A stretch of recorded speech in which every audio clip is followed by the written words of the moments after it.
पंचायत समितीच्या प्रांगणामध्ये ओबीसीचे बांधव जमायला सुरुवात झालेली आहे। त्यामध्ये महिला असतील, पुरुष असतील, तरुण वर्ग असतील, वयोवृद्ध लोक असतील किंवा राजकीय सामाजिक क्षेत्रामध्ये काम करणारे राजकीय लोक असतील। आपल्यासोबत आता ज्या ओबीसी मोर्चाच्या आयोजनामध्ये सहभागी असलेले नेते चिमणभाऊ डांगे आहेत, MM नाना आहेत, शिवाजीराव वाटेगावकर साहेब आहेत। आपण त्यांच्यात जाणून घेऊ कशा पद्धतीचं नियोजन आहे, मागण्या त्यांच्या प्रमुख काय आहेत। भाऊ नमस्ते। नमस्कार। आज जे मोर्चाचं आयोजन केलेलं आहे ते आपण पाहू शकतोय, खूप मोठ्या संख्येने लोक उपस्थित व्हायला लागलेत। आपल्या प्रमुख मागण्या काय आहेत?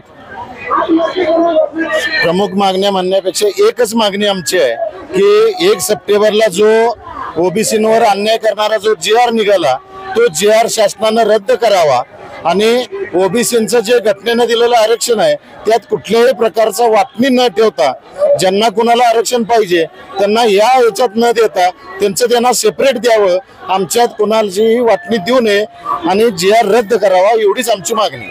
कसाच आपलं रूट कसा असणार आहे, कुठला आणि कुठं थांबणार आहे, सांगता कुठं होणार आहे? खरं तर आज पंचायत समितीच्या गेट पासून मोमीन मोहल्ला, लाल चौक, गांधी चौक, यल्लामा चौक मार्गे तहसील ऑफिसवर हा मोर्चा जाईल। वाळवे तालुक्यातल्या ज्या समस्त ओबीसी समाजात असणाऱ्या 54 जाती आहेत त्या सगळ्या जाती आज इथे एकवटलेल्या आहेत, त्यांचा या GR ला विरोध आहे आणि तालुक्यातला प्रत्येक ओबीसी बांधव या मोर्चात आज सामील झालेला आहे आणि आमची जी मागणी आहे ती शासनापर्यंत तहसीलदार साहेबांच्या माध्यमातून पोहोचावी हा आमचा उद्देश आहे। आम्ही या मोर्चाचं नेतृत्व करायला कुठलाही राजकीय पुढारी असणार नाही।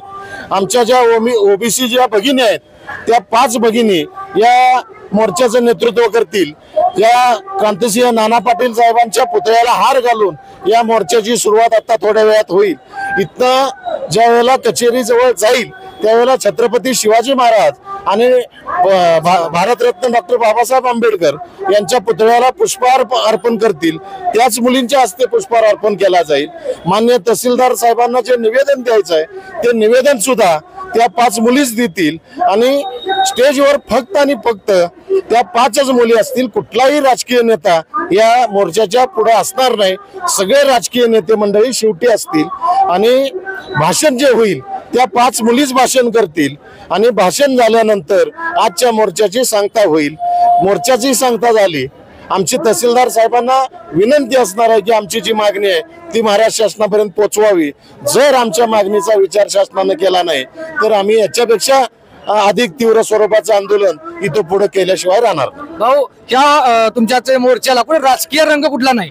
कुठल्याही प्रकारचा राजकीय रंग नाही, म्हणून कुठलाही राजकीय नेता या मोर्चाचं नेतृत्व करणार नाही। भाऊ आता आपण ज्यावेळेला प्रसार माध्यमाशी बोलल्यानंतर मोर्चाचं आयोजन केलं त्या मधल्या कालांतरामध्ये कुठल्या राजकीय किंवा सत्तेमध्ये लोकांनी आपले संपर्क केला की मोर्चा काढू नये किंवा तोडगा निघणार अशा काही विषयाचा? नाही, असं काही झालं नाही। आम्ही मोर्चाचं 15 दिवसापूर्वी आम्ही नियोजन केलं, त्यावेळेला आम्ही पोलीस स्टेशनची परवानगी घेतली। आज मोर्चाचं आम्ही आयोजन करतो। अखंड महाराष्ट्रभर ओबीसींवर जो अन्याय झालेला आहे ते सगळा ओबीसी पेटून उठलेला आहे, त्या ओबीसी समाजाच्या माध्यमातून या GR ला विरोध चालू आहे। त्या पद्धतीने आमचा सुद्धा विरोध हा होणारच। आपल्यासोबत आता रामोई समाजाचे नेते आहेत। नाना काय सांगाल आपल्याला मोर्चा बघून किंवा आपल्या ज्या मागण्यासाठी ज्याला शिथिलता आणायची आहे, आपण काय आपला समाज पण आपण कसं बघताय? आता महाराष्ट्रामध्ये ओबीसी विरुद्ध मराठा हा जे चाललंय ह्याच्यामध्ये आज महाराष्ट्रामध्ये ओबीसीला जी मराठ्यांना कुणबी समाजाचं जे दिलेलं आहे त्याबद्दल आज ओबीसी महाराष्ट्रात एकत्र येत आहे। ठिकाणी मोठ्या प्रमाणात ओबीसीचं मोर्चे निघत आहे। आज आम्ही इस्लामपूरमध्ये वाळवा तालुक्यात आमच्या 54 जाती असत्या, या 54 जातीच्या माध्यमातून आम्ही आज ओबीसीचा पहिला मोर्चा इस्लामपुरातून सुरुवात करत आहे। काय वाटतंय आपला आजचा मोर्चामध्ये सरकार कुठे दखल घेईल का मोर्चाची? 100% घेईल, घेणार का नाही, सरकार दखल घेईल। ह्याच्यापेक्षा मोठं मोर्चा या जिल्ह्यामध्ये निघतील, त्याची दखल घ्यावीच लागेल सरकारला। आपल्यासोबत शिवाजी वाटेगावकर साहेब आहेत। आपला धनगर समाजासह इतर सगळे समाज सहभागी झालेले आहेत। आपल्या काय भावना आहेत, कारण आता सगळे एकवटले? महाराष्ट्रामध्ये मराठा समाजाला आरक्षण मिळू नये हा कुठल्याही आमच्या ओबीसी समाजाचा विरोध नाही, त्यांना आरक्षण जरूर मिळावं, पण आमच्या ओबीसी समाजाच्या घटकामधून त्यांना आरक्षण देण्यात येऊ नये।